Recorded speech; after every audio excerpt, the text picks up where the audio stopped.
संसार परमागम की हमारी चर्चा जो चलना हमने शुरू किया है पिछली बार से, इसमें पहले 3 कलश अमृतचंद्राचार्य की टीका के हमने पिछली बार समझे थे और पहली गाथा समयसार की उसका सामान्य अर्थ किया था। इसकी टीका को मैं आज पढ़ूंगी क्योंकि हम हर गाथा और उसकी टीका, अमृतचंद्राचार्य की टीका को तो शब्दशः पढ़ते चलेंगे और बाकी सब में से जहाँ जहाँ रेलिवेंट होएगा उस चीज़ को पढ़ेंगे और नहीं तो फिर आगे बढ़ते जाएंगे। तो जो पहली गाथा थी इसमें आया था कि वंदितु सव्व सिद्धे ध्रुवम अचलम मणोवम गतिम पत्ते वोच्छामि समय पाहुणम इणमो सुध केवली भणिदम, यानी कि सारे सिद्धों को वंदना करके, वंदितु सव्व सिद्धे सभी सिद्धों को वंदना करके कैसी है वो गति, क्यों उन सिद्धों को नमस्कार किया, क्योंकि उनने ऐसी सिद्ध गति को प्राप्त किया है जो ध्रुव है, अचल है और अनुपम है। ध्रुवम अचलम अनुपमम, ऐसी गति को पत्ते यानी प्राप्त किया है।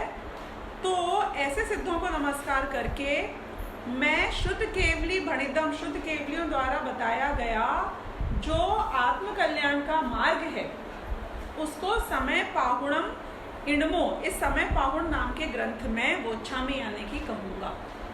ये इस गाथा का अर्थ था। अब इसकी हम अमृतचंद्राचार्य की टीका पढ़ के उसका अर्थ करेंगे और फिर आगे बढ़ेंगे। अनुपम मीन्स जिसकी उपमा नहीं हो, दैट इज अनुपम। और ये पूरा मीनिंग भी एक एक शब्दशः इसमें आने वाला है, इसलिए मैं इसके ऊपर इलैबोरेट अभी गाथा में नहीं किया है। यहाँ अथ शब्द मंगल के अर्थ को सूचित करता है। ग्रंथ के प्रारंभ में सर्व सिद्धों को भाव द्रव्य स्तुति से अपने आत्मा में तथा पर के आत्मा में स्थापित करके इस समय नामक प्राभृत का भाव वचन और द्रव्य वचन से परिभाषण प्रारंभ करते हैं। इस प्रकार श्री कुंदकुंदाचार्य देव कहते हैं, यानी कि मैं ये ग्रंथ का नाम लिया और उसमें समय समझाऊंगा, इसलिए यहाँ पे मैं शुरुआत कर रहा हूँ सिद्धों की स्तुति करके। वे सिद्ध भगवान अब कैसे हैं? सिद्धत्व के कारण साध्य जो आत्मा उसके प्रतिच्छंद के स्थान पर है। आपके पास एक सेकंड कौन सी बुक है? ये वाली बुक से पढ़ रहे हो क्या? ठीक है, क्योंकि इसका थोड़ा डिफरेंट ट्रांसलेशन उसमें किया था, पर ठीक है वो मैं नेक्स्ट टाइम से लूँगी। तो वे सिद्ध भगवान सिद्धत्व के कारण साध्य जो आत्मा उसके प्रतिच्छंद के स्थान पर हैं, यानी कि जो आत्मा की साधना सिद्ध भगवान भी करते हैं, उस आत्मा का प्रतिबिंब स्वरूप ही वो सिद्ध भगवान है हमारे लिए, राइट? क्योंकि अरहंत भगवान में भी देखा जाए तो शरीर है, अतिशय है बाह्य के, you can see a lot of things on the पुद्गल साइड, बट सिद्ध भगवान है वो शुद्ध आत्मा के प्रतिबिंब समान है। प्रतिबिंब यानी कि रिफ्लेक्शन। तो सिद्ध भगवान के जो जो भी गुण हैं वो सब इतने पूर्ण तरीके से प्रकट हो चुके हैं जिन जिन की शक्ति मेरी आत्मा में अभी यहाँ पर। तो इफ आई वॉन्ट टू सी कि how I what I will be like, what I can be like best, तो हमारे उस भविष्य की ध्येय अवस्था को देखने के लिए सिद्ध भगवान प्रतिबिंब होते हैं। तो यहाँ पे बता रहे हैं सिद्ध भगवान का भी साध्य कौन? उनका शुद्ध आत्मा। उसकी बात यहाँ करते हैं कि वो कैसा है, वो सिद्ध अवस्था जो उन्होंने प्राप्त की। वे सिद्ध भगवान सिद्धत्व के कारण साध्य जो आत्मा उसके प्रतिच्छंद के स्थान पर हैं, जिनके स्वरूप का संसारी भव्य जीव चिंतन करके उनके समान अपने स्वरूप को ध्याकर, यानी कि हम चिंतन करें कि उनका स्वरूप कैसा है और ऐसा ही शक्ति रूप मेरा स्वरूप। मैं सर्वज्ञ नहीं हूँ, मैं सर्वज्ञ स्वभावी हूँ, यानी कि गिवन फुल पोटेंशियल मैं भी उनकी तरह हो सकती हूँ। तो अपने स्वरूप को ध्याकर उन्हीं के समान हो जाते हैं और चारों गतियों से विलक्षण पंचम गति मोक्ष को प्राप्त करते हैं। वह पंचम गति स्वभाव भाव रूप है। वो जो पंचम गति है वो स्वभाव भाव रूप है, यानी कि अब एक भी विभाव नहीं है। वैसे आपको ये बात शायद पता होगी लेकिन मैं फिर भी बताती हूँ। हमारे आत्मा में कितने गुण हैं? आनंद। तो क्या सारे गुण विभाव रूप हैं? सबकी ही पर्याय विभाव रूप है?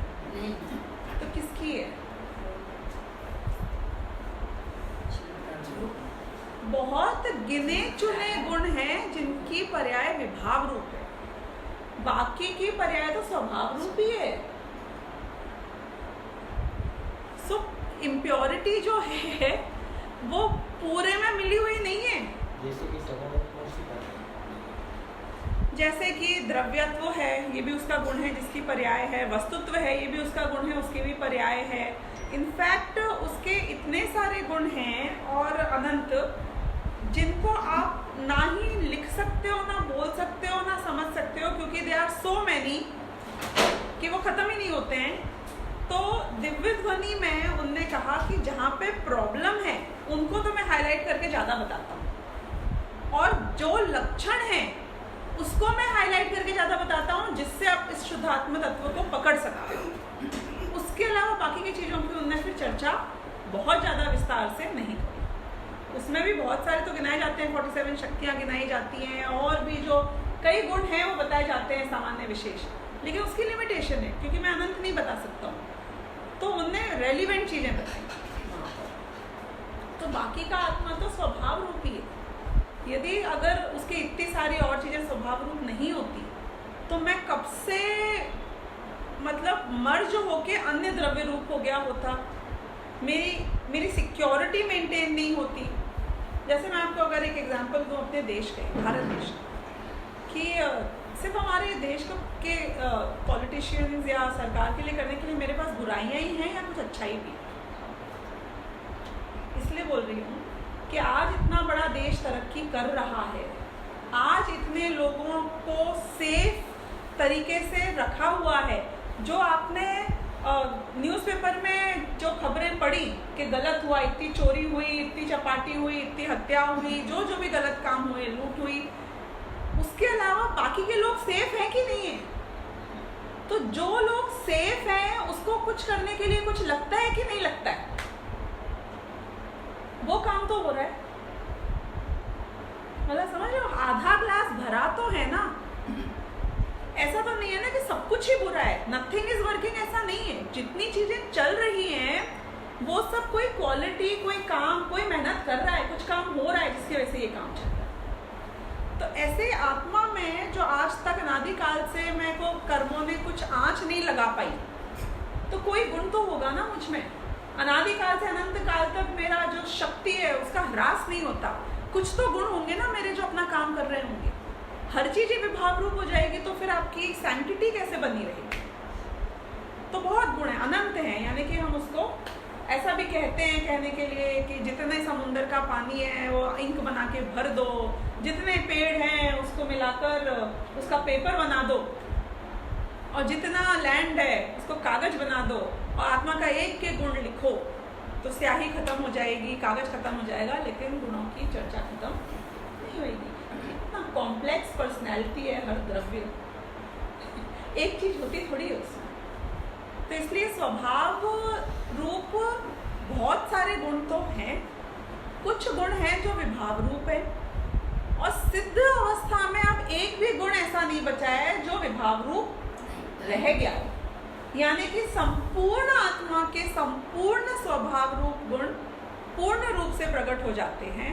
कब? सिद्ध अवस्था में। तो ये बता रहे हैं कि वह पंचम गति स्वभाव भाव रूप है। मुझे एक पॉइंट और यहाँ करना है कि जब सिद्ध गति स्वभाव भाव रूप है, स्वभाव, स्व का जो नेचुरल फ्लो ऑफ एक्शन है, भाव उस रूप है, तो उसमें कुछ प्रॉब्लम हो सकती है क्या टेक्निकली?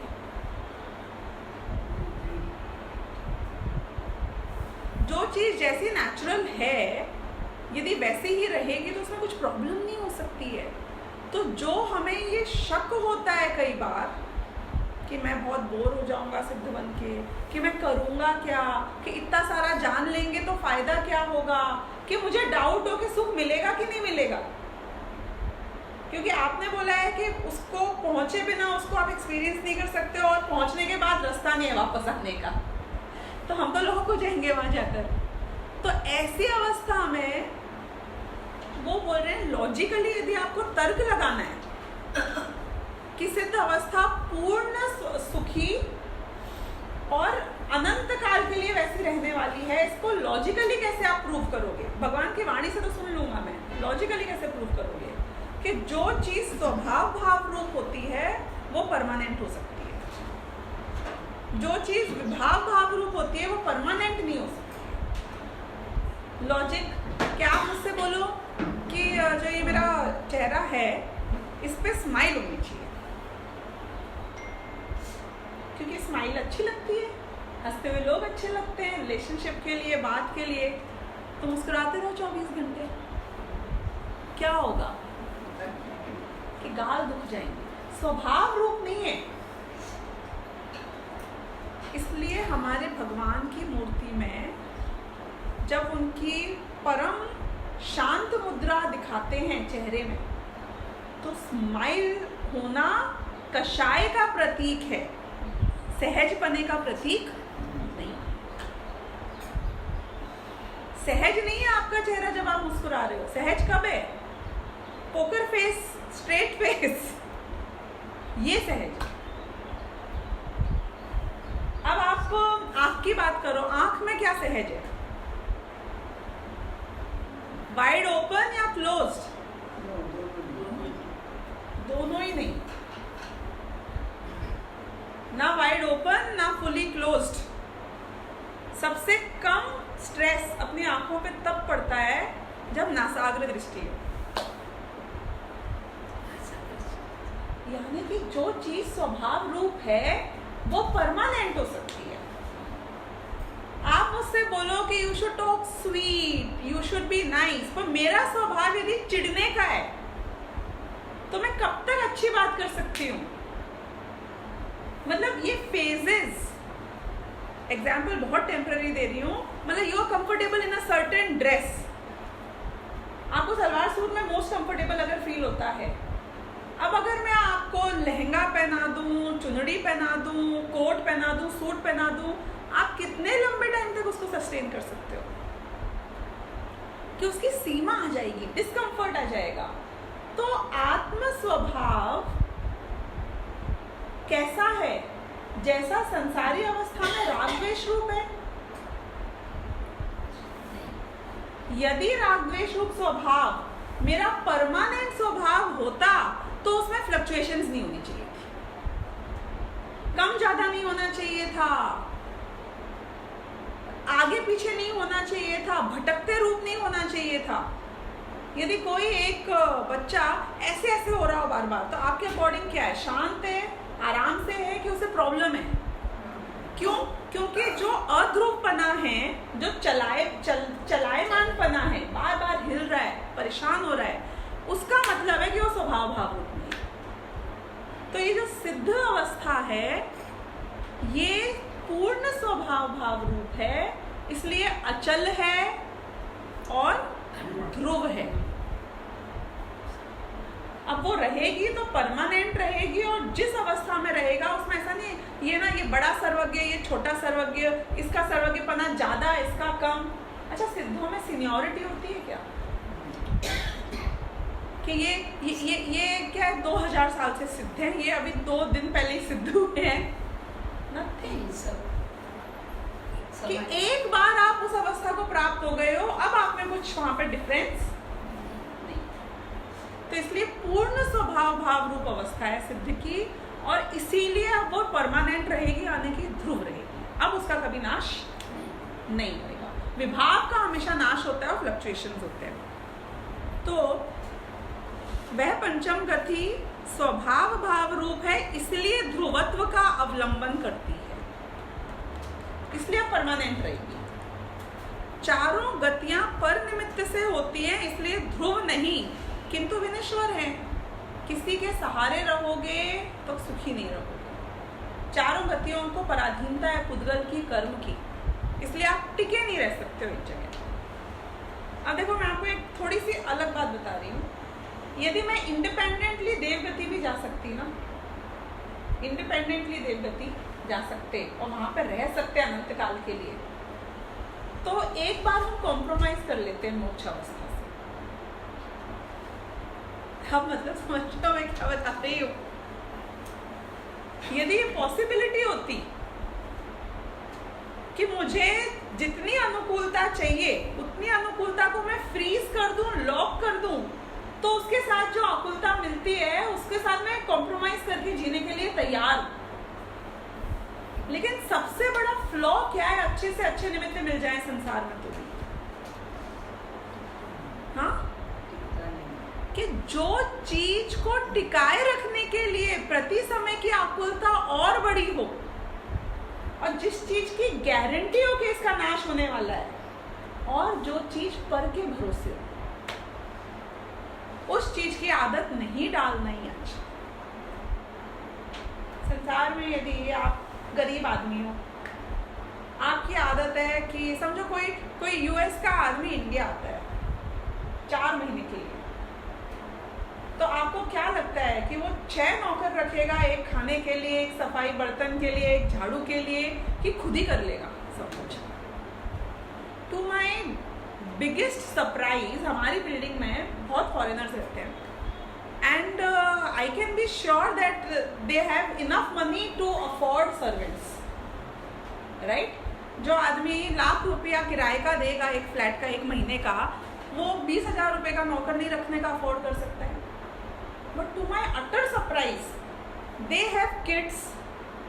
वो लोग 1 या 2 बच्चे नहीं रखते हैं, वो मतलब एक अमेरिकन है, उसके तो 6 बच्चे हैं, मतलब मिनिमम 1, 2, 3 से शुरू होकर 5-6 तक बहुत comfortably they choose and they want to have a bigger family. इतने बच्चे हैं, उनके घर में उनसे बात करो, उनसे मैंने जब भी कभी बात हुई, they have no servants. No servants mean 0 servants. झाड़ू पोछा बर्तन के लिए भी सर्वेंट नहीं रखते हैं। बच्चा पालने के लिए तो अलग बात है, बहुत दूर की बात है, दे डोंट टॉक अबाउट। मुझे बड़ा आश्चर्य होता है कि क्यों नहीं रखते होते, जब इतने अवेलेबल हैं, affordability is not an issue. Problem क्या है? Why do you want to do everything? इतने बच्चों को पालते हुए तुमको काम भी सारा करना है, घुमाने भी नीचे खुद ही लाना है। हमारे यहाँ सब भाइयों के साथ नीचे बच्चों को भेज देते हैं घुमाने के लिए, कॉम्प्लेक्स में घुमाने के लिए भी खुद नहीं आते हैं, वो तो घर पे काम भी बच्चे को लेके ही करते हैं। तो क्यों? क्योंकि मैं आपको दूसरी बात बताने की कोशिश कर रही हूँ यहाँ, मैं ये बता रही हूँ कि जो आदमी वो हैं तो अमेरिकन ना या यूरोपियन या जो भी जिस कंट्री के हैं, वहाँ पे उनकी व्यवस्था नहीं है। 4 महीने के लिए यहाँ आए हैं, 6 महीने के लिए, वो 6 महीने में यदि पर के निमित्त से, पर की पराधीनता करके उनने ये सेटअप कर भी लिया, तो फायदा क्या होएगा उनको? और बिगड़ गए तो ऐसे किराए के लड्डू खा के कौन से हम निहाल हो जाएंगे? 4 दिन की चांदनी है ये, तो बिगाड़ और देगी। हम तो अच्छे बिना एसी के घूमते थे, तुमने एसी का चस्का लगा दिया, अब हमको बुरा ही लगता है अपना नॉर्मल जीवन भी। वरना सुखी रहते थे, हमें जब एसी के बारे में पता ही नहीं था। आप लोग भी बचपने में एसी में रहते थे क्या? 5 साल 10 साल के थे जब, अपने गाँव में, अपने उसमें पता ही नहीं था क्या होता है। तो संसारी जीव को, जिसको रहना है निगोद में, जिसको रहना है मैक्सिमम पाप के उदय में, क्योंकि बहुलता पाप की ही है, ये तो पता ही होगा ना आपको। ये वाला चैप्टर मैं वापस शुरू नहीं करूंगी, पर संसारी जीव के मैक्सिमम तो दुख में, पाप में, कष्टों में ही जीना है। बहुत कम टाइम के लिए वो बताया था ना, पत्थर को जैसे ऊपर उछालो, तो जितने काल पत्थर ऊपर रहता है उतने काल हम निगोद के अलावा अन्य गतियों में रहते हैं। बाकी पत्थर कब तक पड़ा रहता है जमीन पे? मोक्ष में प्रकाशक का उदाहरण आपको ध्यान आया होगा, हमने लिया था कि परमानेंट तो जमीन पे ही पड़ा रहता है पत्थर। एक बार उछाला जाए जब कदाचित, तो कितने time and for how much duration it is on in the air, उतनी देर हम निगोद से निकल के अन्य पर्याय में आके वापस वहीं धमाक करके पहुंच जाते हैं। तो ऐसी हमने यदि देवगति की अनुकूलता का, या ये सारे जो संसारी सुख हमें सो कॉल्ड सुख प्राप्त हो जाते हैं, उनका चस्का लगा के हमारा क्या निहाल होना है? क्योंकि ये तो हमको बिगाड़ और देते हैं कि जो एक अपॉर्चुनिटी मिली थी जहाँ पे मैं कुछ कर सकता था, वो तो वेस्ट कर दिया, और वहीं जाके वापस हमको लाके पटक दिया, क्योंकि हमारी डोर कर्मों के हाथ में है संसार में। तो मैंने आपसे ये कहा कि यदि मेरे पास एक ऑप्शन होता ना कि इंडिपेंडेंट ऑप्शन कि मैं देव गति को परमानेंट बना सकती, संसार की अनुकूलता को परमानेंट बना सकती, मनुष्य गति को परमानेंट बना सकती, तो मैं चूज कर लेती, एक बार कॉम्प्रोमाइज कर लेते कि नहीं चाहिए मोक्ष, हमने देखा भी नहीं, अपन इसी में खुश हैं। लेकिन प्रॉब्लम ये कि ये टिकने वाली नहीं है ना, रहेगी ही नहीं, अध्रुव है ये। मतलब ये शब्द छोटा सा है कि सिद्ध अवस्था ध्रुव है और संसार की अवस्था अध्रुव है, तो इसका मीनिंग तो देखो आप। ऐसे टेम्पररी सुखाभास मुझे नहीं, आ जाएगा फेस की तरह, चला जाएगा। काम मैं अब इंडिपेंडेंट करूंगा, जो कमा सकूं, जो खा सकूं, पेट उससे भरूंगा, तुम्हारे लड्डुओं के भरोसे नहीं बैठूंगा। तो ये बात यहाँ पर उन्होंने समझाई कि सिद्ध अवस्था स्वभाव भाव रूप है, इसलिए ध्रुव है। चारों गतियां पर निमित्त से होती है, इसलिए ध्रुव नहीं किंतु विनश्वर है, यानी कि चार गतियों में से कोई भी टिकने वाली नहीं है। ध्रुव विशेषण से पंचम गति में इस विनश्वरता का व्यवच्छेद हो गया, ये ध्रुव शब्द ये बताता है। और वह गति अनादि काल से पर भावों के निमित्त से होने वाले पर में भ्रमण, उसकी विश्रांति के अभाव के वश अचलता को प्राप्त है। यानी कि जो शुभ और अशुभ भाव ये है पर भाव, पुण्य और पाप के भाव है, ये है पर भाव, इसको ही पर में भ्रमण कहा है यहाँ, कि जो गति अनादि काल से पर भावों के निमित्त से होने वाले पर में भ्रमण, पर भाव यानी पुद्गल, और उसके निमित्त से यानी कर्म, उसके निमित्त से होने वाले पर भाव यानी कि शुभ और अशुभ परिणाम। तो ये शुभ और अशुभ परिणाम है, उसकी विश्रांति के वश अचलता को प्राप्त है। यानी कि अब वो शुभ और अशुभ में, ये एक रूल था, आपको पहले भी बताया है कि आप अंतर मुहूर्त तक शुभ में नहीं रह सकते हैं, अंतर मुहूर्त तक अशुभ में भी नहीं रह सकते। शुभ और अशुभ हर अंतर मुहूर्त में चेंज होना कंपलसरी। शुद्ध आप कब तक रह सकते हैं? वो अनंत काल तक। तो यहाँ पे ये अध्रुव है, अचल चलायमान है, शुभ अशुभ, मैं ऐसे ही होता रहूंगा। लेकिन यदि मैं एक बार यहाँ पे आ गया शुद्ध परिणाम में, तो अनंत काल तक अचलता को प्राप्त है। इस विशेषण से चारों गतियों में पर निमित्त से जो भ्रमण होता है, उसका पंचम गति में व्यवच्छेद हो गया, और वह जगत में जो समस्त उपमा योग्य पदार्थ है उनसे विलक्षण अद्भुत महिमा वाली है, इसलिए उसे किसी की उपमा नहीं मिल सकती। ये सिंपल है, so I am not elaborating. अनुपम मीन्स कोई उपमा नहीं दी जा सकती उसकी।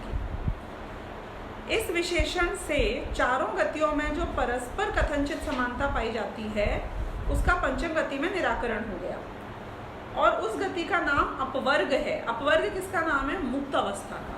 एट द सेम टाइम धर्म, अर्थ और काम त्रिवर्ग कहलाता है। मोक्ष गति इस वर्ग में नहीं है, इसलिए उसे अपवर्ग कही है। यानी कि धर्म, अर्थ, काम और मोक्ष, ये चार प्रकार के पुरुषार्थ हैं, उसमें तीन एक क्वालिटी के गिने, धर्म, अर्थ और काम, और मोक्ष को अपवर्ग कहा क्योंकि वो अलग क्वालिटी का है। ऐसे पंचम गति को सिद्ध भगवान प्राप्त हुए हैं, उन्हें अपने तथा पर के आत्मा में स्थापित करके समय का, सर्व पदार्थों का अथवा जीव पदार्थ का प्रकाशक जो प्राभृत नामक अर्हत प्रवचन का अवयव है, उसका अनादिकाल से उत्पन्न हुए अपने और पर के मुंह का नाश करने के लिए परिभाषण करता हूँ। समय शब्द को और डिटेल में अगली गाथा में समझाने वाले, इसलिए मैं इलैबोरेट नहीं कर रही हूँ। पर समय शब्द छयों द्रव्य के लिए भी आता है और जीव के लिए भी आता है। समय सार की विषय वस्तु नव तत्व की व्याख्या के माध्यम से, नव तत्व कौन से हुए?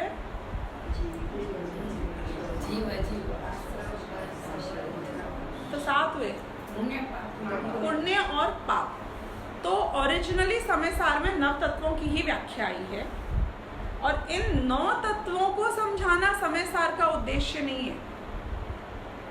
इन 9 तत्वों में छुपी हुई जो चैतन्य ज्योति है,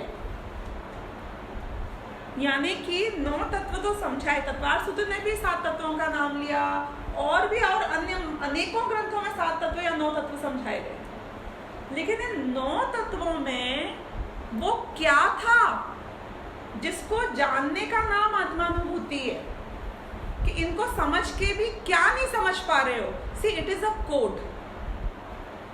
7 तत्व, 9 तत्व is a code, and you have to crack that code to understand what is the underlying message. तो हम सबके साथ जो सबसे बड़ी प्रॉब्लम होती है, पता है क्या होता है, कि हमें लगता है मैं तो पढ़ लिए सारे तत्व, सारी परिभाषाएं आती है, 7 तत्वों संबंधी भूल भी आती है, मोक्ष प्रकाशक में वो भी हमने कवर कर ली थी, हमको सब पता है। आप बोलो तो आपसे बढ़िया रट के हम सुना दें, आप भूल जाओगे 2 पॉइंट, हम नहीं भूलेंगे। तो गड़बड़ कहाँ होगी, समय दर्शन की प्राप्ति क्यों नहीं हो पाई? इतना सिंपल था तो हमारे जैसे होशियार को क्यों समझ में नहीं आया? क्योंकि वो 9 तत्वों में छुपी हुई वो कोड जो है वो ऐसे प्रकट नहीं दिखेगा, वो शब्दों में नहीं बताया जा सकता है। उसको हम कोशिश करके समय सार में समझाएंगे, लेकिन फिर भी तुमको उस पूरे कोड को कनेक्ट करना पड़ेगा। और वो जो आत्मज्योति जिसको जानने का नाम, कि आपने जान लिया 7 तत्व या 9 तत्वों को, उसको जानने का नाम जो तिर्यंच गति के जीव जान लेते हैं तो सम्यक दृष्टि हो जाते हैं। उनको पता नहीं 7 होते हैं, 9 होते हैं कि 15 होते हैं तत्व। यानी कि वो भाव भाषण का जो कार्य है वो इस ग्रंथ में कराया जा रहा है, उस आत्मज्योति को समझाया जा रहा है। तो इसलिए यहाँ पे हमारी बात आई कि कहाँ गए, एक सेकेंड, हाँ, समय, कि समय शब्द में मैंने जो आपको विषय वस्तु बताई कि ये 6 द्रव्य को भी बोलते हैं, जीव को भी बोलते हैं। तो 9 तत्वों में 6 द्रव्य और जीव भी आया, लेकिन समय सार समझाना इस ग्रंथ का उद्देश्य है, यानी कि वो शुद्ध आत्मा। तो ये बात यहाँ पे आई, जो अर्हत प्रवचन का अवयव है। अर्हत प्रवचन का अवयव मतलब अरहंत भगवान के प्रवचन का ही भाग है ये। It's a part of the Divya ध्वनि, यानी कि ये नई बात नहीं है कोई भी। उसका अनादिकाल से उत्पन्न हुए अपने और पर के मोह का नाश करने के लिए परिभाषण करता हूँ, परोपकार के लिए करता हूँ, खाली ये नहीं बोला। आज तक आपने कोई ग्रंथकर्ता को ऐसा लिखते हुए देखा है, कोई नॉवल लिखे कि कोई पुस्तक लिखे कि भाई मैं ये ना आपके और अपने फायदे के लिए कर रहा हूँ, लिख रहा हूँ? सुना कभी? आप कभी बिजनेस करते हो तो ऐसा लोगों को बोलते हो? जो ज्यादा होशियार आदमी होते हैं, इसमें आपका ये फायदा है, इसमें आपका वो फायदा है। भैया बहुत परोपकारी है, तू फ्री में ही दे दे, मेरे इतने फायदे का विचार करता है। तो स्पष्ट बोल रहे हैं कि तुम्हारा कल्याण तो हो रहा है, मैं तो अपने कल्याण के लिए, अमृत चंद्राचार्य ने वहाँ कलश में कहा ना कि मैं अपनी शुद्धि के लिए लिखता हूँ, ये अपने परिणामों की शुद्धि के लिए, कि जो आदमी प्योरली पर का ही तृप्ति करने की बात करे और कहे नहीं इसमें मेरा कुछ नहीं है, इसमें मेरा कुछ नहीं है, जो व्यापारी बोले मैं तो कुछ नहीं कमा रहा हूँ इसमें, वो झूठा है। कि अगर तू कुछ नहीं कमा रहा होता तो फिर तू सोशल सर्विस करता, तू बिजनेस नहीं करता। यानी कि गड़बड़ है यहाँ पर 100%। तो वो यहाँ पे बोल रहे हैं कि मैं साधु हूँ, मैं पर के उपकार के लिए मात्र नहीं कर रहा हूँ, मेरा भी यहाँ पे उपकार है, तुम्हारा भी, और तुम भी जो करो अपने जीवन में, इससे मैसेज लेना कि अपने उपकार के लिए करना। अपना कौन सा उपकार? पेटी भरने का और पेट भरने का उपकार नहीं, अपने शुद्ध आत्मा का अनंत काल के लिए जो उपकार होता है वो। इससे मुझे एक बहुत वो याद आया, मैंने किसमें पढ़ा था, दादा ने लिखा होगा शायद, भगवान महावीर और उनके सर्वोदय तीर्थ में था क्या ये, किसी को ध्यान हो तो, कि जिस समय भगवान महावीर का जन्म हुआ उस समय बहुत ये पशुओं का बलिदान देना, बहुत कुरीतियाँ चालू हो गई, बहुत ज़्यादा कुरीतियाँ चालू। तो होंगे वाले भगवान महावीर 15-20 साल के, जो भी उनके जीवन काल में जब वो छोटे थे, तो भगवान महावीर ने उन सबके खिलाफ आंदोलन नहीं छेड़ा, धरना देके नहीं बैठे। उनके पास में मतलब 3 ज्ञान के धारी थे ना, हर तीर्थंकर बहुत इंटेलिजेंट भी होता है, 3 ज्ञान का धारी भी होता है, अब अपने बचपने से छाया सम्यक दृष्टि तो होते ही है, तो उनने ये समाज में कुछ परोपकार का काम क्यों नहीं किया, आप ये बताइए। और जब अब मुनि दीक्षा धारण भी करी तो मतलब परमानेंट मौन व्रत धारण करके करी थी। आपको तो पता ही है ना, जितने भी तीर्थंकर मुनि होते हैं तो वो आजीवन मौन व्रत धारण करके ही होते हैं, पता है ना ये। As soon as they become a मुनि, दीक्षा ग्रहण करते हैं, उसके बाद में ओम नमः सिद्धेभ्य बोल के जैसे कार्य होता है, उसके बाद में एक शब्द उनके मुंह से नहीं निकलता है। वो आहार लेने जाएं तो भी मुंह से शब्द नहीं निकलता। मौन के साथ जाते हैं, मौन के साथ आते हैं, उनके आगे आके चक्रवर्ती बैठ जाए, लाखों की सेना या सभा आके बैठ जाए, कोई उपदेश नहीं खिलता उनके मुंह से।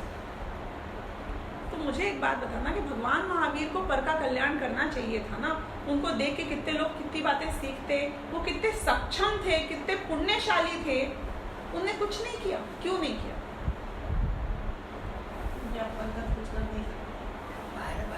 तो फिर बाद में दिव्य ध्वनि का क्या मतलब था?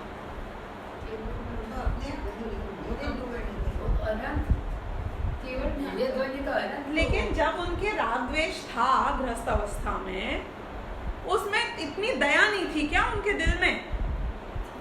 इतनी दया तो हमारे भी दिल में आ जाती है। तो उनको इतनी राग तो था ना, उस काल में भी दया नहीं आई। उनको धर्म के लिए दया नहीं आई क्या? अपने जैन दर्शन के लिए, धर्म के लिए, शुद्ध आत्मा की बात के लिए, लोगों के मोक्ष के लिए इतनी दया नहीं आई? उनको पता था कि एक आत्मा दूसरे आत्मा का कुछ नहीं कर सकता। तीर्थंकर थे ना, वो तीर्थ का करने वाले संसार। दया नहीं मानते थे, स्वदया मानते थे। देखो, मैं अभी इसका थोड़ा एक अलग वाला पॉइंट बता रही हूँ। मैं ये बोल रही हूँ कि उनको भी ये पता था कि जो ये कुरीतियों को खत्म करना है, जो आदमी खुद का कल्याण नहीं कर सकता है, खुद का उपकार नहीं कर सकता है, खुद का उपकार किए पहले वो पर का उपकार कर ही नहीं सकता। मतलब कि यदि उनने सबको त्याग कर मौन व्रत धारण करके, मुनि दीक्षा धारण करके आत्म कल्याण किया और अरहंत बन गए, उसके बाद उनके पहले खुद का पूरा कल्याण हुआ। आप समझे ना, अरहंत बने तो पहले खुद का पूरा कल्याण हुआ ना, सर्वज्ञता प्राप्त हुई, पूर्ण वितरागता प्राप्त हुई, कंप्लीट किया अपना काम। उसके बाद दिव्य ध्वनि में लोगों के निमित्त से उनकी बात खिरी। यदि वो अपना कल्याण छोड़ के दूसरों के कल्याण में सीधे लग जाते तो ना दूसरों का कल्याण होता और ना खुद का कल्याण। एक आदमी यहाँ बैठा हुआ कभी फ्लाइट में ट्रैवल नहीं किया हो, ऐसा मैं मानूंगी नहीं। वहां पे यदि क्या इंस्ट्रक्शंस दिया जाता है, बच्चा यदि आपके साथ हो तो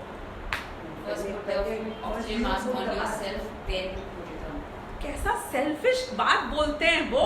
मैं अपनी जान 10 बार देने तैयार हूँ बच्चे के लिए, ये बोलते हैं बच्चा डूब रहा है तो डूबे, बच्चे को सांस नहीं मिले तो नहीं मिले, सबसे पहले खुद को करो। ये तो बहुत स्वार्थी बनने की बात हो गई, गलत है ना। wrong instruction, they are teaching wrong things. No, but the thing is that while you're putting it, suppose if before that you collapse, you will not be able to save the child. जो आदमी खुद जिंदा नहीं रह पाएगा वो दूसरे को कैसे बचाएगा? तुझे लग रहा है तू बच्चे को बचाएगा, तू बच्चे को बचाएगा और खुद मर गया तो बच्चा तो वैसे ही मर जाएगा। लॉजिकल है ना। वो बच्चा कैसे समझ पाएगा क्या करना है? वो उसमें से सांस ही नहीं ले पाएगा। तो तुमको खुद को पहले टिके रहना, तारना, भला करना बहुत जरूरी है। जो ज्योतिष आपसे कहता है आके कि आपके सर के ऊपर गाज गिरने वाली है और ये कहते ही उसके सर पे गाज गिर जाए तो आप उस ज्योतिष की बात पे भरोसा करोगे? मेरा भविष्य बता रहा है, खुद का भविष्य पता है इसको। तो यही बात हो गई ना कि पर का उपकार वो कर सकता है जो स्व का पहले उपकार करे। पर का भला वो तब कर सकता है जब उसका स्वयं का भला हो। तो वो कहते हैं कि मैं ये शास्त्र लिख रहा हूँ, ये शास्त्र से मेरे मोह का नाश हो और तो आपके मोह का भी नाश होगा। इसलिए मैं स्व के और पर के दोनों के अर्थ ये शास्त्र लिखता हूँ। अपने और पर के मोह का नाश करने के लिए परिभाषण करता हूँ। वह अर्हत प्रवचन का अवयव अनादि निधन परमागम शब्द ब्रह्म से प्रकाशित होने से सर्व पदार्थों के समूह को साक्षात करने वाले केवली भगवान सर्वज्ञ देव द्वारा प्रणीत होने से और केवलियों के निकटवर्ती साक्षात सुनने वाले तथा स्वयं अनुभव करने वाले श्रुत केवली गंधर्व देवों द्वारा कथित होने से प्रमाणता को प्राप्त है। ये पूरे सेंटेंस का अर्थ सम्य ये मोक्षण प्रकाशक के प्रथम अधिकार में जो पूरी वो बताई थी हमने, यहाँ पे ये कवर भी किया था कि ये सिद्ध भगवान से अभी तक ग्रंथ की प्रामाणिकता कैसे चली आ रही है, ये विषय इसमें आया है सेंटेंस में। आपको याद है? इतना याद नहीं होगा, वो एक दो बार रीड करते हैं तो पक्का याद होता है, वो खाली एक बार सुनते हैं तो याद नहीं होता है। तो ये बात है कि वो अर्हत प्रवचन का अवयव अनादि निधन परमागम शब्द भ्रम, कि शब्द भ्रम गलत नहीं है, यानी वर्ड्स ये अनादि निधन है। आपको पता था ये बात? अल्फाबेट्स, वर्ड्स, शब्द, अक्षर और शब्द ये अनादि निधन है, अनादि काल से हैं, अनंत काल तक रहेंगे। मतलब आपका चेहरा देख के मुझे ये समझ में नहीं आ रहा है कि मैं बहुत बार बता चुकी हूँ कि आपने पहली बार सुना है। क्यों? ये तो बात आई थी मोक्षण प्रकाशक में भी कि अक्षर और ये तो अनादि काल से हैं, वो तो गलत हो नहीं सकते हैं। पढ़ना वो वाला छोटा सा एक पैराग्राफ है, एक दो पेजेस में। और फिर नहीं ख्याल आ रहा है तो मैं शॉर्ट में बता देती हूँ कि अक्षर पहली बात अनादि निधन है, बराबर? कि नहीं लैंग्वेज वाइज डिफरेंट हो जाएंगे ना, और ए हो जाएगा इंग्लिश में, कोई और लैंग्वेज में कुछ और हो जाएगा, तो ये तो कुछ अलग अलग होएगा सब में, कि नहीं शब्द तो उतने ही हैं, उच्चारण, शब्द, अक्षर वो उतने ही हैं, और ये अनादि काल से हैं, क्योंकि साउंड का जो स्वरूप है वो अनादि काल से उसी रूप में है। तो अक्षरों में कुछ गलत सही नहीं होता, शब्दों में भी कुछ गलत सही नहीं होता। A is an alphabet and word. A is an alphabet, वो अनादि निधन हो गया, and apple is a शब्द, word, वो भी अनादि निधन है। वो कैसे अनादि निधन है? कि जो शब्द हैं वो अपने अर्थ को प्रतिपादित करते हैं। आप उसे सेब बोलो, एप्पल बोलो, कि जिस भाषा में जो भी बोलो, वो शब्द झूठ नहीं होता। शब्द तो सच है ना, क्योंकि वो उस जिस अर्थ को बताने के लिए प्रयोग में लिया जा रहा है वो शब्द सच को बताता है। तो ना अल्फाबेट रॉन्ग है ना वर्ड रॉन्ग है। प्रॉब्लम होती है सेंटेंसेस में, जो कि मैं ये कहूँ कि जीव का नाश होता है, पूर्ण नाश होता है, ये सेंटेंस रॉन्ग हो सकता है। जीव वर्ड, नाश वर्ड, ज, जी, व, ये सब में कुछ गलत नहीं होता है। तो जो ये सेंटेंसेस हैं गड़बड़ वहाँ होती है, और वो सेंटेंसेस यदि केवली भगवान के मुख से निकले तो वो गलत नहीं हो सकते, क्योंकि उनने ज्ञान में प्रत्यक्ष जान लिया है। और वो यदि गंधर्व भगवान के मुख से भी निकले हैं तो गलत नहीं हो सकते, क्योंकि उन गंधर्वों ने केवली भगवान से पूरा समझा है। ये बात यहाँ पर आई। तो अर्हत प्रवचन का अवयव अनादि निधन परमागम शब्द ब्रह्म से प्रकाशित होने से, शब्द ब्रह्म ये अनादि निधन है, सर्व पदार्थों के समूह को साक्षात करने वाले केवली भगवान सर्वज्ञ देव द्वारा प्रणीत होने से, यानी कि सब कुछ जानते हैं सर्वज्ञ और उनने बताए हैं, तो इसलिए वो गलत नहीं हो सकते। और केवलियों के निकटवर्ती साक्षात सुनने वाले कौन? तथा स्वयं अनुभव करने वाले, कि खाली शुद्ध केवलियों ने यानी वो गंधर्वों ने सुन के नहीं सुनाया, स्वयं अनुभव करके भी सुनाया। शुद्ध केवली गंधर्व देवों के द्वारा कथित होने से प्रमाणता को प्राप्त है, कि ये बात प्रमाणता को प्राप्त है। यह अन्य वादियों के आगम की भांति छद्मस्त की कल्पना मात्र नहीं है कि जिससे अप्रमाण हो। अन्य लोगों के जो आगम हैं वो छद्मस्तों ने लिखे हैं, संसारियों ने लिखे हैं, जो केवल ज्ञानी हैं उनने नहीं बताए हैं, अज्ञानियों ने बताए हैं, तो वो अप्रमाणित है। हमने जो बताया वो प्रमाणित है। अब भावार्थ की आवश्यकता नहीं है, मैंने पूरा जो समझा दिया है उसमें आ गया है। अब मैं अगली टाइम क्या हो गया, तो अगली गाथा समझाती हूँ, उसकी टीका हम अगले में करेंगे। और टीका अगर आप पढ़ के आओगे तो और भी अच्छा रहेगा।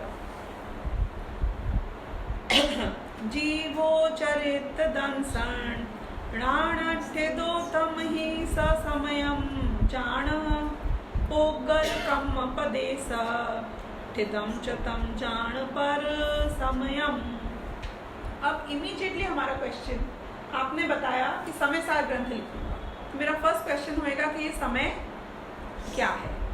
इस गाथा में उनने समय की परिभाषा नहीं दी, उनने स्वसमय समझाया और पर समय समझाया। लेकिन अमृतचंद्राचार्य ने और अन्य जो आचार्य हुए उनने समय की परिभाषा भी दी टीका में। तो समय शब्द का अर्थ होता है सम अय, इन दो शब्दों से मिलकर। तो समय यानी कि जो जाने भी और जो गमन भी करे। ध्यान आ रहा है आपको? अभी लिया था हमने, यानी कि जो जाने भी और परिणमन भी करे। तो मेरा आत्मा कैसा है, वो निरंतर परिणमित हो रहा है और निरंतर जानने रूप से परिणमित हो रहा है, यानी कि दोनों काम इस जीव में होते हैं। इसका मतलब है कि मेरा स्वरूप जानना और कंटिन्यूअसली जानते रहना है। ये ख्याल आ रही है आपको बात? इसको फील करना जो मैं बोल रही हूँ। मेरा स्वरूप मात्र जानना नहीं है, एक समय जानना, दो समय जानना, एक बार जानना, दूसरी बार जानना नहीं है। ऑल द टाइम, जब तक मेरा अस्तित्व था, जब से और जब तक मेरा अस्तित्व रहेगा, प्रति समय मैं जानूंगा और जानने रूप से भविष्य में परिणमित होता रहूंगा। या I will flow in time, किस रूप में? कि जानने रूप में। So I have to type of existence, one in width and one in depth. The existence in width is जो मैं एरिया ऑक्यूपाई करता हूँ, 3 डायमेंशनल है आत्मा एक्चुअली। ये एरिया, क्षेत्र जो ऑक्यूपाई करता है, ये गुण जो इन प्रदेशों में इसके क्वालिटीज हैं, ये भी मेरा एग्जिस्टेंस है। और मेरा एग्जिस्टेंस टाइम में है, यानी कि मैं प्रति समय अपने आप को जैसे क्षेत्र में कैरी करता हूँ, वैसे मैं अपने आप को टाइम में प्रति समय कैरी करता हूँ। इसका मतलब ये भी हुआ कि मैं अविनाशी हूँ। इसका मतलब ये भी हुआ कि मैं द्रव्य हूँ, कि मेरा अस्तित्व है, कि मैं कंटिन्यूअसली रहूंगा। ऐसा समय है ये शुद्ध आत्मा। ये एक वर्ड समय अपने आप में बहुत कुछ कहता है, लेकिन इस शुद्ध आत्मा में एक छोटी सी प्रॉब्लम है, क्योंकि इसके कुछ गुण विभाव रूप भी होते हैं। तो जब ये शुभ अशुभ परिणाम में, जो पर के निमित्त से हुआ है, पुद्गल के निमित्त से हुआ है, शुभ और अशुभ परिणाम में रहता है, तो इसे पर समय कहते हैं। क्यों पर समय कहते हैं? क्योंकि जो ये टाइम में ज्ञान के साथ परिणमन कर रहा है ना आत्मा, अपनी बात हो रही है, अपने एग्जिस्टेंस की बात हो रही है, अपने से काउंट करना है इसको, कि मैं जो जान रहा हूं और परिणमित हो रहा हूं, यानी कि I am living. It is called living, isn't it? Living in time. Time में जीने को ही तो लिविंग बोलते हैं ना, जीना। तो जो मैं ये टाइम में जी रहा हूँ, ज्ञान रूप से जी रहा हूँ, जब मैं पर के निमित्त से शुभ या अशुभ परिणाम रूप होता हूँ, तो मेरे इस समय को पर समय कहते हैं, क्योंकि पर के प्रति हो गया, ये स्वभाव रूप से नहीं हुआ। और जब मैं स्वयं में स्थित रहता हूँ, यानी शुद्ध रूप से स्थित रहता हूँ, यानी कि ज्ञान को जो अनादि काल से अनंत काल तक अखंड ज्ञान स्वरूप है, उसको जानने में स्थित रहता हूँ, तो उसको स्वसमय कहते हैं। ये परिभाषा इस गाथा में आई। जीवो चरित्र दंसन राणथिदो, यानी कि चरित्र दर्शन ज्ञान स्थितो, चरित्र दर्शन और ज्ञान में स्थित है। जो जीव रत्नत्रय में, सम्यक दर्शन ज्ञान चारित्र में स्थित है, तम ही ससमयम जान, उसको ही स्व समय जानना।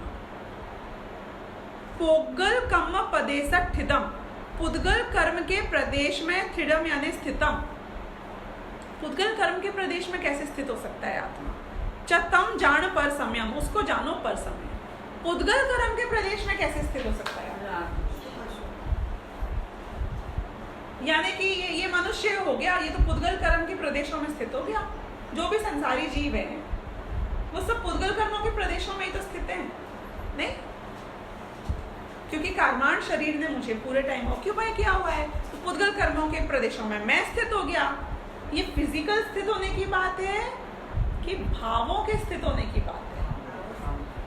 क्या अरहंत भगवान पुद्गल शरीर के प्रदेशों में स्थित हैं? हैं। क्या अरहंत भगवान कर्माण शरीर के प्रदेशों में स्थित हैं? हैं। लेकिन क्या अरहंत भगवान पर समय है? नहीं। तो फिर पुद्गल कर्मों के प्रदेशों में स्थित होना यानी कि फिजिकल स्थिति की बात नहीं है। तो किसकी स्थिति की बात? कि यदि मैं पुद्गल कर्म यानी कि अष्टकर्म, उसमें भी मुख्यतः हो गया मोहनीय कर्म, उसका जब उदय आता है, बाकी ज्ञानावरणी दर्शनावरणी से भी यहाँ लेना देना नहीं है। जब वो मोहनीय कर्म उदय में आता है और वो उसके उदय में आने से वो भावक बनता है और मैं भाव्य बनता हूं, यानी कि मैं उसके अकॉर्डिंग शुभ या अशुभ परिणाम करता हूं। वो उदय में कोई चीज आए और मैं उसके अकॉर्डिंग परिणामित नहीं हूं तो मैं उसमें स्थित नहीं। वो उदय में आए, मैं उसके अकॉर्डिंग शुभ अशुभ परिणाम करूं तो मैं पुद्गल कर्म के प्रदेशों में स्थित हूं, यानी मैं बिगड़ गया, यानी कि मैं परसमय हो गया, यानी कि मैं दुखी हो गया। तो मुझे करना क्या है स्व समय बनने के लिए? कि मुझे जब पुद्गल कर्म उदय में आए तब भी मैं यदि ज्ञान मात्र अपने अस्तित्व को जानता रहूं, क्यों? क्योंकि मैं समय हूं। जो जानता है वो जानने रूप से ही परिणमित होता है। तो मैं यदि उस ज्ञान मात्र में एकत्व रखूं, जब कोई कर्म उदय में आए तो मैं स्व समय। तो ऐसे स्व समय और पर समय की परिभाषा यहाँ पर समझा। अब सम्यक दर्शन ज्ञान चारित्र बोलो, शुद्ध आत्मा बोलो, कि त्रिकाली ध्रुव भगवान आत्मा बोलो, या दृष्टि का विषय बोलो, या परमर्थ यानी परमार्थ बोलो, ये जो कुछ भी शब्द आप प्रयोग में करो, ये सब एक ही चीज को बताने वाले हैं। तो जो भी ऐसी शुद्धात्मा में है वो सब स्व समय है। यहाँ पे भेद रूप सम्यक दर्शन ज्ञान चारित्र बताया है।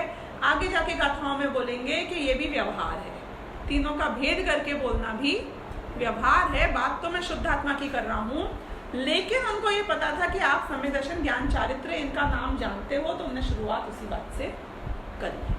तो इस तरीके से दूसरी गाथा का अर्थ हमने समझा। इसकी टीका थोड़ी लंबी भी है तो अगले वाले में हम लेंगे। यदि आप टीका ये वाली लोगे तो अच्छा रहेगा, जो दादा ने खुद ट्रांसलेशन किया है, क्योंकि उनकी हिंदी बहुत सरल है, सेंटेंस फॉर्मेशन इतने कॉम्प्लिकेटेड और लंबे नहीं है, शॉर्ट सिंपल और सरल हिंदी में उन्होंने किया हुआ है। तो अगली बार से मैं उसमें से पढ़ने का कोशिश करूँ। सहजानंदी शुद्ध स्वरूपी अविनाशी आत्मस्वरूप, सहजानंदी शुद्ध स्वरूपी अविनाशी आत्मस्वरूप, सहजानंदी शुद्ध स्वरूपी अविनाशी सहजानंदी शुद्ध स्वरूपी अविनाशी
है।